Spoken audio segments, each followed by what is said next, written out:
Sir शिवसेनेने तुम्ही त्या ठिकाणी एक घोषणा केली की ज्या पद्धतीने महाराजांचा पुतळा अशा पद्धतीत होता, इथून पुढे गडांचं देखील गडांचं संवर्धन आणि सुशोभीकरण करणं हे माझं स्वप्न आहे. हे माझं स्वप्न आहे. हे सत्ता आलं तर मला सोप्या पद्धतीने करता येईल, पण हे गड किल्ले हे जगापर्यंत पोहोचवणं हे माझं स्वप्न आहे.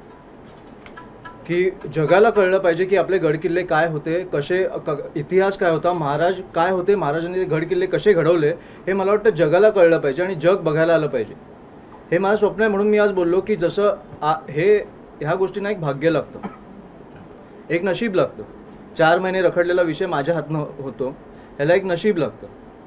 तसंच मला वाटतं की गडकिल्ले अनेक वर्ष रखडलेलं आहे, ह्याला मला वाटतं की महाराष्ट्र सैनिकांचाच एक हात लागणार आहे, ज्याच्यामुळे ते जगापर्यंत पोहोचणार आहे. सर तुम्ही ती मोहीम घेणार आहात गड किल्ल्या संदर्भात? हो, नक्कीच घेणार. मी आता तेच बोलतो. सर आपण ज्या पुतळ्याचं उद्घाटन अनावरण करायला 4 महिने स्थानिक पालिका प्रशासनाला वेळ नव्हता, त्यानंतर तुम्ही केल्यानंतर अगदी मोजक्या 2-4 दिवसातच त्यांनी शासकीय कार्यक्रम घातला, तर ही तत्परता कुठून? म्हणून मी आज पहिलंच बोललो ना. दुसरं महत्वाचं म्हणजे की एकीकडे एका पुतळ्याचं जर अनावरण झालं असेल, ते कोणीही करो, कुठल्याही परिस्थितीत करो, त्या छत्रपतींच्या पुतळ्याचं पुन्हा अनावरण करणं हा अपमान नाही का? आणि हे अपमान कोणी केला?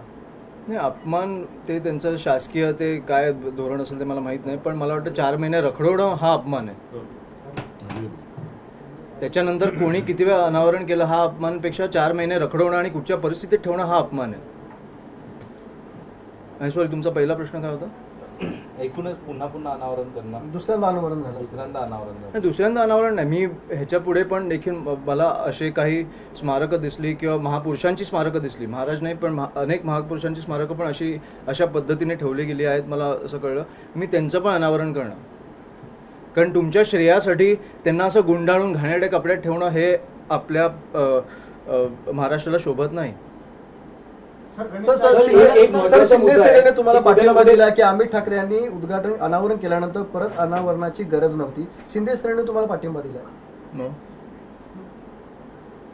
काय म्हणून? काही नाही म्हणणार. 4 महिने कुठे होते?